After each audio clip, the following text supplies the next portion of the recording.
ಎಲ್ಲರಿಗೂ ನಮಸ್ಕಾರ.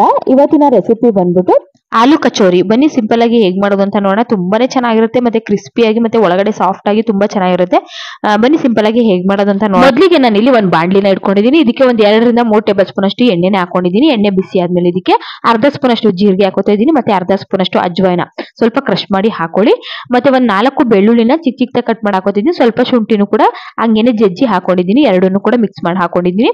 ಹಾಕೊಂಡು ಮೀಡಿಯಂ ಫ್ಲೇಮ್ ಅಲ್ಲಿ ಇಟ್ಕೋಬೇಕಾಗುತ್ತೆ. ಮತ್ತೆ ಒಂದ್ 2 ಮೆಣಸಿನಕಾಯಿನ ಹಾಗೇನೆ ಕಟ್ ಮಾಡಿ ಹಾಕೋತಾ ಇದ್ದೀನಿ. ಮಕ್ಕಳು ತಿಂತಾರೆ ಅಂದ್ರೆ ಮೆಣಸಿನಕಾಯಿನ ಬೇಕಾದ್ರೆ ಸ್ಕಿಪ್ ಕೂಡ ಮಾಡಬಹುದು.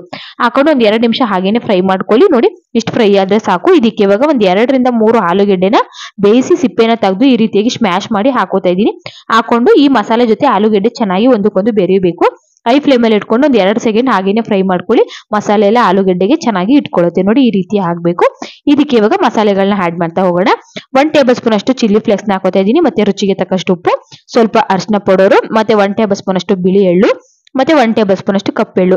ಎರಡನ್ನೂ ಹಾಕ್ಬೇಕಂತ ಏನಿಲ್ಲ, ಸ್ಕಿಪ್ ಕೂಡ ಮಾಡಬಹುದು ಅಥವಾ ಎರಡರಲ್ಲಿ ಯಾವ್ದಾದ್ರು ಒಂದು ಹಾಕೊಂಡ್ರು ನಡೆಯುತ್ತೆ. ಅರ್ಧ ಸ್ಪೂನ್ ಅಷ್ಟು ಆಮ್ಚೂರ್ ಪೌಡರ್ ನ ಹಾಕೋತಾ ಇದ್ದೀನಿ. ಆಮ್ಚೂರ್ ಪೌಡರ್ ಇಲ್ಲ ಅಂದ್ರೆ ಬೇಕಿದ್ರೆ ಗರಂ ಮಸಾಲಾನು ಕೂಡ ನೀವು ಯೂಸ್ ಮಾಡಬಹುದು. ಹಾಕೊಂಡು ಒಂದಕ್ಕೊಂದು ಬೇರೆ ರೀತಿ ನೀಟಾಗಿ ಮಿಕ್ಸ್ ಮಾಡ್ಕೊಳ್ಳಿ. ಲೋ ಫ್ಲೇಮ್ ಅಲ್ಲಿ ಇಟ್ಕೊಂಡು ಮಿಕ್ಸ್ ಮಾಡ್ಕೋಬೇಕಾಗುತ್ತೆ. ಆಲೂಗೆಡ್ಡೆಗೆ ಉಪ್ಪು ಖಾರ ಎಲ್ಲ ನೀಟಾಗಿ ಹಿಡಿಬೇಕು. ನೋಡಿ ಒಂದ್ 2 ರಿಂದ 3 ಸೆಕೆಂಡ್ ಚೆನ್ನಾಗಿ ಫ್ರೈ ಮಾಡ್ಕೊಂಡ್ರೆ ಇದು ಸ್ಟಫಿಂಗ್ಸ್ ರೆಡಿ ಆಯ್ತು.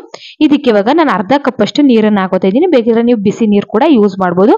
ಹಾಕೊಂಡು ಮೀಡಿಯಂ ಫ್ಲೇಮ್ ಅಲ್ಲಿ ಇಟ್ಕೊಂಡು ಒಂದಕ್ಕೊಂದು ಬೇರೆ ರೀತಿ ನೀಟಾಗಿ ಮಿಕ್ಸ್ ಮಾಡ್ಕೊಂಡ್ಮೇಲೆ ಆಲೂಗೆಡ್ಡೆ ಗೊಜ್ಜು ರೆಡಿ ಆಗುತ್ತೆ.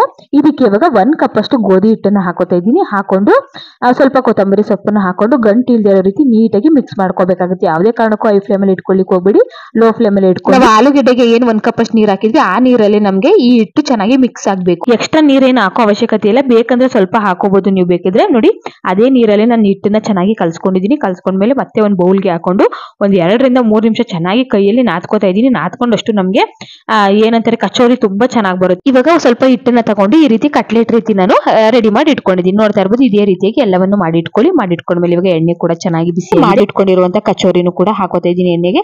ಮೀಡಿಯಂ ಫ್ಲೇಮ್ ಅಲ್ಲಿ ಇಟ್ಕೊಂಡು ಬೇಯಿಸ್ಕೊಳ್ಳಿ, ಹೈ ಫ್ಲೇಮ್ ಅಲ್ಲಿ ಇಟ್ಕೊಳ್ಳಿಕ್ ಹೋಗ್ಬೇಡಿ. ಯಾಕಂದ್ರೆ ಒಳಗಡೆ ಸ್ವಲ್ಪ ಹಿಟ್ಟೆಲ್ಲ ಬೇಯಲಿ ಚೆನ್ನಾಗಿ, ಮತ್ತೆ ಮೇಲ್ಗಡೆ ಕ್ರಿಸ್ಪಿ ಆಗ್ಬೇಕು. ಒಂದ್ 2 ರಿಂದ 3 ನಿಮಿಷ ಆದ್ಮೇಲೆ 2 ಕಡೆ ಕೂಡ ನಾವು ಚೆನ್ನಾಗಿ ಫ್ರೈ ಮಾಡ್ಕೋಬೇಕಾಗುತ್ತೆ. 2 ಕಡೆ ಸ್ವಲ್ಪ ಕ್ರಿಸ್ಪಿನೆಸ್, 2 ಸೈಡ್ ಕೂಡ ಸ್ವಲ್ಪ ಕ್ರಿಸ್ಪಿನೆಸ್ ಬರಬೇಕು. ಮತ್ತೆ ನೀವು ಇದನ್ನ ಶಾಲೋ ಫ್ರೈ ಕೂಡ ಮಾಡಬಹುದು ಅಥವಾ ಡೀಪ್ ಫ್ರೈ ಕೂಡ ಮಾಡಬಹುದು. ಶಾಲೋ ಫ್ರೈ ಮಾಡಿದ್ರು ಚೆನ್ನಾಗಿರುತ್ತೆ, ಮತ್ತೆ ಡೀಪ್ ಫ್ರೈ ಮಾಡಿದ್ರೆ ಇನ್ನೂ ಚೆನ್ನಾಗಿರುತ್ತೆ ಅಂತಾನೆ ಹೇಳ್ಬೋದು. ನೋಡಿ ಆಲ್ಮೋಸ್ಟ್ ಚೆನ್ನಾಗಿ ಬೆಂದಿದೆ, ಸ್ವಲ್ಪ ಕ್ರಿಸ್ಪಿನೆಸ್ ಬಂದಿದೆ.